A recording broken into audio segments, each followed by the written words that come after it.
दोस्तों, आज एक महत्वपूर्ण बात करेंगे जीभ का रहस्य। जीभ के बारे में आपने कई कहावते मुहावरे सुने हैं, पता है तो कमेंट कीजिए। यह रहस्य जान के आप हैरान हो जाएंगे। वीडियो पूरा देखें, बहुत ही शानदार है। शब्द आपकी ऊर्जा को नष्ट भी कर सकते हैं। जरा एक पल रुककर अपने भीतर झांकिए। अभी इस समय भी क्या आपके मन में शब्द चल रहे हैं? बिना बोले, बिना आवाज के भीतर ही भीतर एक बातचीत, किसी पुराने दृश्य पर, कभी आने वाले समय की चिंता पर, कभी किसी कहीं अनदेखी बातों पर। अब एक सीधा सा प्रश्न मन में लाइए, अगर यह शब्द एक क्षण के लिए भी रुक जाए तो क्या होगा? क्या मन खाली हो जाएगा? पहली बार आपको असली शांति का स्वाद मिलेगा। यही वह जगह है जहां से वह विषय शुरू होता है, क्योंकि बात किसी रहस्य की, चमत्कार या किसी कल्पना की नहीं है, बल्कि उस साधारण क्षण की है जिसे हम रोज देखते हैं, इस्तेमाल करते हैं, फिर भूल जाते हैं। जीभ चपन से हमें यही सिखाया गया है कि जीभ स्वाद के लिए है और बोलने के लिए। मीठा, कड़वा, खट्टा, नमकीन, माफ करना दोस्तों, इससे आगे शायद किसी ने हमें बताया नहीं कि जीभ शरीर की ऊर्जा व्यवस्थित है, जुड़ी है व्यवस्था से। लेकिन प्राचीन काल में शरीर को टुकड़ों में नहीं देखा गया। वह आंख अलग नहीं थी, कान अलग नहीं थे, वो जीभ तो बिल्कुल भी अलग नहीं। यह पूरा शरीर एक प्रवाह माना गया। जीभ का उस प्रवाह का सबसे सक्रिय द्वार। सोचिए, शरीर के बाकी अंग दिन में कितनी बार हिलते हैं और जीभ कितनी बार। बोलते समय, सोचते समय, यहाँ तक कि जब चुप होते हैं तब भी जीभ भीतर सूक्ष्म हरकत में रहती है। यह हरकत केवल मांसपेशी नहीं होती, यह मन की हरकत होती है। मन में शब्द उठे नहीं कि जीभ ने भीतर प्रतिक्रिया दी। इसलिए कहा गया है कि जो व्यक्ति अपने जीभ को नहीं समझता वह मन को भी नहीं समझ सकता। पुराने समय में मौन को केवल ना बोलना नहीं कहा गया, मन का अर्थ था शब्दों का शांत हो जाना, इस मौन की पहली सीढ़ी। इसलिए आज थेरेपी में कई प्रकार की जीभ की, जीवा की, ट्रंक की एक्सरसाइज कराई जाती है। हम हाथ पैर सब साफ करें और जीभ को अगर साफ ना करें तो भी ये गलत है। भीतर शब्दों का शांत हो जाना, इस मौन को पहली सीढ़ी जीभ से शुरू होती है। साधक जानते थे कि अगर जीभ को विश्राम नहीं दिया गया तो मन को कभी स्थिर नहीं किया जा सकता। इसलिए वे दिन का बड़ा भाग अनावश्यक बोलने से बचते थे। वे जानते थे कि हर शब्द ऊर्जा लेता है, जितना अधिक शब्द उतनी अधिक ऊर्जा का क्षय। आज के समय में यह बात अजीब लग सकती है, क्योंकि हम थकान का कारण काम, दौड़, चिंता और जिम्मेदारियों को मानते हैं। लेकिन कभी ध्यान से देखिए, सबसे ज्यादा थकान कब महसूस होती है? जब आपने बहुत बात की हो, बहुत समझाया हो, बहुत सफाई दी हो या बहुत शिकायत की हो। शरीर बैठा रहता है लेकिन भीतर कुछ सूख सा जाता है। यही ऊर्जा का हिसाब है। और इस सबसे बड़ा रास्ता जीभ में। मन में चलने वाले लगातार बातचीत को लोग सामान्य मान लेते हैं। उन्हें लगता है कि यही सोच है, यही बुद्धि है। लेकिन प्राचीन दृष्टि में इसे ऊर्जा का सबसे बड़ा अपव्यय कहा गया है। सॉफ्टवेयर, हार्डवेयर आप समझते हो तो सॉफ्टवेयर, जब आप सोचते हैं तो जीवन का सॉफ्टवेयर काम करता है। आप मन में कुछ सोचिए, आपकी जीभ में हलचल होगी, ना किसी निष्कर्ष पर पहुंचती, ना किसी समाधान पर, यह बस चलती रहती है। और हर चलने वाला शब्द जीभ को सूक्ष्म रूप से सक्रिय करता है। बाहर से आप चुप दिखाई देते हैं, लेकिन भीतर जीभ बोल रही होती है। नहीं समझे? चलो ठीक है, आंखें बंद कीजिए, बिल्कुल हिलिए मत, एकदम बैठ जाइए या भले खड़े हैं, एकदम स्थिर आंखें। अब सोचिए कि मैं दंड बैठक लगा रहा हूँ। 1 2 मन में गिनिए, 3 4 20 25 30 तक कीजिए। मन में आप दंड बैठक लगा रहे हैं, ऐसा महसूस कीजिए। देखो आपकी सांस फूल रही है, सांस चलने लग गई है ना, जादू। लेकिन भीतर जीभ बोल रही होती है। इसलिए पुराने साधक केवल बाहरी मौन पर जोर नहीं देते थे, वे जीभ की स्थिति, उसकी आदत, उसके तनाव को समझते थे। वे जानते थे कि जीभ कितनी शांत होगी, मन उतना ही शांत और गहरा होगा, और मन जितना गहरा होगा, ऊर्जा उतनी ही ऊपर की ओर प्रवाहित होगी।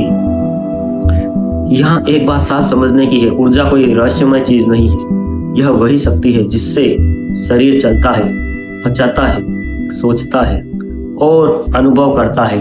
जब यह शक्ति लगातार शब्द में बहती रहती है तो शरीर में थकावट, चिड़चिड़ापन, असंतुलन आ जाना स्वाभाविक है। साधनों ने इस प्रवाह को रोकने की दिशा बदली। जीभ का एक स्वाभाविक स्थान होता है जब व्यक्ति शांत होता है, सुरक्षित होता है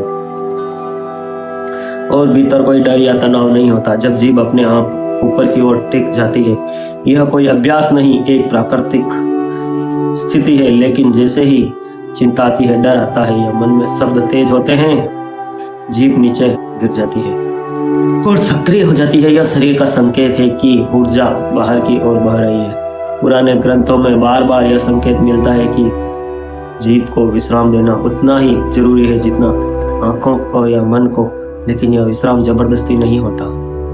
यह समस्या आता है जब व्यक्ति यह समझ लेता है कि हर अनावश्यक शब्द उसे भीतर से खोखला कर रहा है, तब धीरे धीरे वह कम बोलता है, और जब वह कम बोलता है तो जीभ को पहली बार विश्राम मिलता है। यह भी समझना जरूरी है कि यहाँ बात किसी व्रत या कठोर नियम की नहीं है। साधकों ने कभी यह नहीं कहा कि बोलना गलत है, उन्होंने कहा कि व्यर्थ बोलना नुकसानदायक है। आवश्यक सब जीवन का हिस्सा है, लेकिन आदतन बोलना, प्रतिक्रिया में बोलना या भीतर ही भीतर लगातार बोलते रहना, यही वह जगह है जहां ऊर्जा छूटती है। इसलिए मौन को शक्ति कहा गया है। इसलिए कम से कम बोलने वाले व्यक्ति को गंभीर माना जाता है। यहाँ तक समझ में आया तो कमेंट करिए। आप चलते हैं मेन पार्ट की ओर, क्योंकि जीवन को लंबा नहीं करना बल्कि जीवन को गहरा करना है। एक शांत दिन 10 बेचैन दिनों से अधिक मूल्यवान होता है, ये तो आप समझते हैं ना। एक स्थिर क्षण 100 दौड़ते क्षणों से अधिक पोषण देता है। यही यह वास्तविक अमृत या जहाँ ध्यान देने योग्य है कि साधकों ने इसे कभी सार्वजनिक प्रदर्शन विषय नहीं बनाया या कोई दिखाने की चीज नहीं थी, यह तो भीतर का अनुभव था।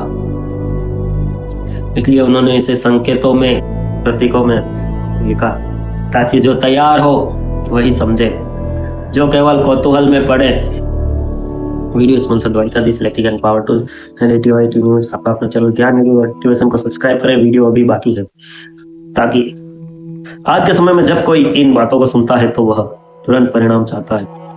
उसे लगता है कि कोई विशेष स्थिति बदल ली जाए तो कुछ घटित हो जाएगा। यही सोच सबसे बड़ा अवरोध है, क्योंकि जैसे ही चाह आती है मन फिर से सक्रिय हो जाता है। वो मन सक्रिय हुआ नहीं कि जीभ फिर भीतर ही हरकत करने लगती है और यही पुराना चक्र शुरू हो जाता है।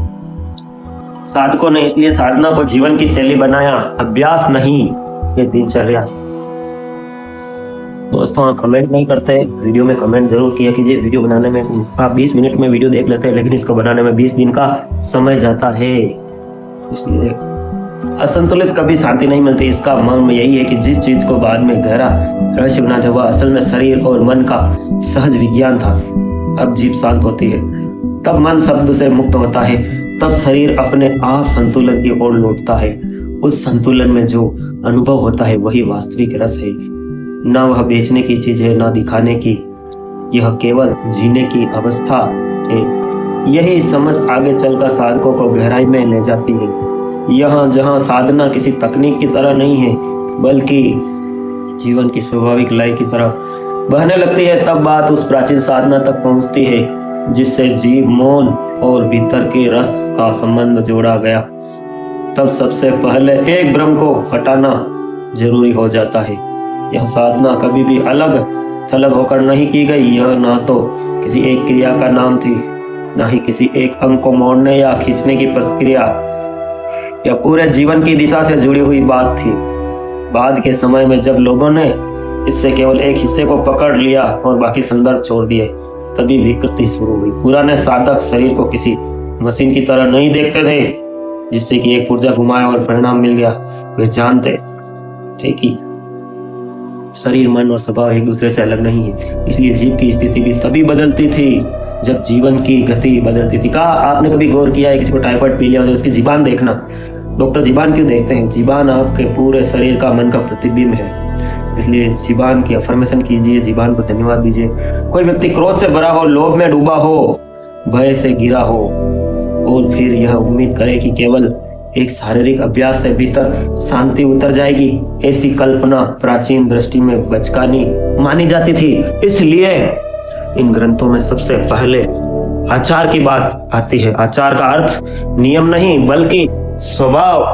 व्यक्ति कैसे बोलता है, कब बोलता है, कितना बोलता है, क्यों बोलता है, इन सब पर ध्यान दिया जाता था। लेकिन आज की शिक्षा में यह नहीं सिखाया जाएगा आपको। तो विचार को शब्द, हाँ गुरुकुलों में जरूर यह सिखाया जाता है। ऐसी व्यक्ति कोई भी गहरी अवस्था स्थायी नहीं हो सकती। साधकों ने देखा कि बोलने की आदत केवल बाहर की नहीं होती। बहुत से लोग कम बोलते हैं लेकिन भीतर लगातार चर्चा चलती रहती है, सोचते रहते हैं। यही भीतर की चर्चा धीरे धीरे शरीर में तनाव बन जाती है। इसलिए साधना का पहला स्तर था भीतर के शब्दों को पहचानना, रोकना नहीं, दबाना नहीं, बल्कि देखना। जैसे ही व्यक्ति देखना शुरू करता है वह विलय हो जाता है, विलीन हो जाता है। शब्दों की गति अपने आप धीमी होने लगती है। इस प्रक्रिया में जीव की भूमिका बहुत सूक्ष्म। तब भीतर तेज होते हैं, तब भीतर में हल्का तनाव रहता है। यह तनाव इतना मामूली होता है कि सामान्य व्यक्ति उसे महसूस ही नहीं करता, लेकिन जो व्यक्ति अपने शरीर को सुनना सीख लेता है वह इस तनाव को पहचान लेता है। और जैसे ही पहचान आती है ढीलापन भी आने लगता है। यह ढीलापन कोई अभ्यास से नहीं आता बल्कि समझ से आता है। समझिए कि हर शब्द जरूरी नहीं, हर प्रतिक्रिया आवश्यक नहीं, हर विचार को आवाज देने की जरूरत नहीं। जब यह समझ गहरी होती है तब व्यक्ति अपने आप कम बोलता है। यह कम बोलना किसी नियम के कारण नहीं, सहज चयन के कारण होता है। इसी सहजता में जीव का विश्राम छिपा है। साधकों ने कभी यह नहीं कहा कि जीव को जबरदस्ती ऊपर टिकाया जाए। उन्होंने कहा कि जब मन शांत होगा तो जीव अपने आप सही स्थान पर ठहर जाएगी। ब्रेक के बाद मिलते हैं। दोस्तों, अगर आप वास्तु संबंधी को सुधार करना चाहते हैं, हमें बुलाना चाहते हैं तो डिस्क्रिप्शन में व्हाट्सएप नंबर है 9782504860। अगर दिल्ली या हरियाणा किसी राज्य में है, हम वहाँ नहीं आ सकते, तो आप व्हाट्सएप के अपने घर के कोने कोने की लोकेशन हमें भेज सकते हैं। हम वास्तु का सुधार आपको यहीं से बता देंगे कि आपको कहाँ दीपक करना है और क्या आपके घर में वास्तु की प्रॉब्लम है। प्रॉब्लम आपको पूरी व्हाट्सएप पे लिख सकते हैं, वीडियो कॉल कर सकते हैं। अगर करना चाहते हैं तो शाम को 4 से 6 बजे तक चलते हैं अपने वीडियो पर। अपने ठहर नहीं लाया, नींद को लाया नहीं जा सकता, आप केवल परिस्थितियां बना सकते हैं। अगर शरीर थका है, मन शांत है तो नींद अपने आप आ जाती है। इसी तरह यह अवस्था भी अपने आप आती है जब जीवन में अनावश्यक भागदौड़ कम होती है, जब व्यक्ति अपने शब्दों को चुनकर बोलता है, जब हर बात पर राय नहीं देता, हर बात पर टिप्पणी नहीं करता, तब भीतर एक खालीपन बनने लगता है। यह खालीपन डरावना नहीं होता, यह बोझ से मुक्त होता है। इसी खालीपन में शरीर की स्वाभाविक बुद्धि काम करने लगती है। शरीर जानता है कि कैसे संतुलन बनाना है। जैसे गाव अपने आप बढ़ता है वैसे ही भीतर का असंतुलन भी अपने आप ठीक होने लगता है। इस दौरान कई लोग एक विशेष स्वाद या एक विशेष शांति का अनुभव करते हैं। साधकों ने इसे केवल संकेत माना, लक्ष्य नहीं। यहाँ एक महत्वपूर्ण बात समझनी जरूरी है। साधकों ने कभी इन अनुभवों को पकड़ कर रखने की कोशिश नहीं की। जो अनुभव आया उसे आने दिया, जो चला गया उसे जाने दिया, क्योंकि वे जानते थे कि अनुभवों को पकड़ना ही नए तनाव को जन्म देता है। और जहां तनाव है वहां गहराई नहीं हो सकती। बाद के समय के लोगों ने साधना को अलग देखने की कोशिश की। उन्होंने जीव की स्थिति पर ध्यान दिया, जीवन के बाकी हिस्सों को नजरअंदाज कर दिया। यहीं से समस्याएं शुरू हुई। जब शरीर तैयार नहीं होता, मन तैयार नहीं होता और व्यक्ति केवल किसी अवस्था की नकल करता है तो नुकसान होना स्वाभाविक है। इसलिए पुराने ग्रंथों में बार बार चेतावनी मिलती है कि बिना गुरु, बिना समझ और बिना संयम के शरीर के साथ प्रयोग मत करो। आप हमें कमेंट में पूछ सकते हैं, व्हाट्सएप मैसेज में पूछ सकते हैं, कोई भी परेशानी है। गुरु का अर्थ कोई विशेष व्यक्ति नहीं, बल्कि यह समझ तो आपको अति से बचाए, वही दृष्टि आपको बताए। हम यूं नहीं कहते हैं कि हम आपको गुरु बनना है, आपको शिष्य बनाना है, पर आप कमेंट में लिखे, हम जवाब देंगे कहाँ पैसा लग रहा है आपका। व्हाट्सएप पे भी आप 1 मिनट 2 मिनट की चैटिंग के हम कोई पैसे नहीं लेते हैं।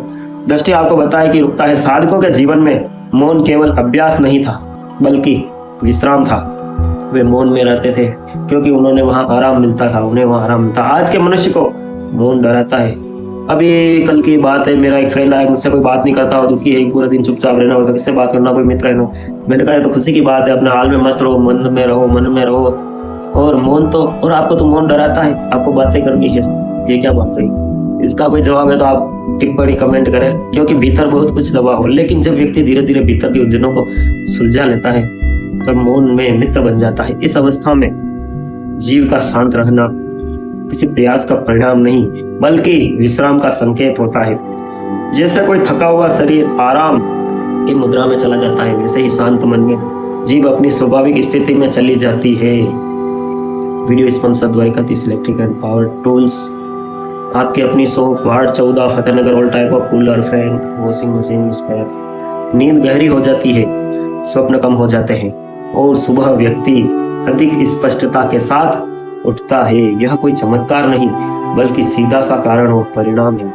थका हुआ मन गहरी नींद नहीं ले सकता, शांत मन ले सकता है। और शांत मन वही है जिसमें शब्दों का शोर कम हो गया हो। आज के जीवन में इसका एक और महत्वपूर्ण पक्ष है संबंध। बहुत से संबंध केवल इसलिए बिगड़ते हैं क्योंकि लोग बिना सोचे बोल देते हैं, जुबान हिला देते हैं। एक शब्द, एक वाक्य और वर्षों की निकटता टूट जाती है। अगर वही व्यक्ति बोलने से पहले एक क्षण रुक जाए तो शायद वह शब्द बाहर ही ना आए। यही एक क्षण कई टूटन से बचा सकता है। पुराने समय में इस वाणी का संयम कहा गया। संयम का अर्थ रोकना नहीं है। अब आप इंस्टाग्राम देखते हो, सुबह उठते ही फोकट के न्यूज चैनल देखते हो, फोकट के राजनीतिक चैनल देखते हो, क्या मिलता है मुझे? सुबह ही आपने अपनी सारी ऊर्जा बर्बाद कर दी इन फोकट के इंस्टाग्राम लाइक्स कमेंट के चक्कर में। किसी सेलिब्रिटी का, किसी फिल्म स्टार का, क्रिकेटर का जन्मदिन में, मरण दिन में।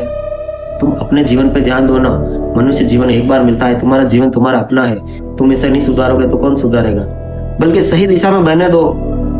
मोटिवेशन सुनो, सुबह उठते ही अफर्मेशन करो। अफर्मेशन की वीडियो मैंने बना रखी है। जब शब्द भीतर से स्पष्ट होकर आते हैं तो वे चोट नहीं पहुंचाते, वे संवाद बनते हैं, टकराव नहीं। आज के समय में इस समझ को अपनाने के लिए किसी विशेष वेश, किसी विशेष स्थान या किसी विशेष पहचान की आवश्यकता नहीं है।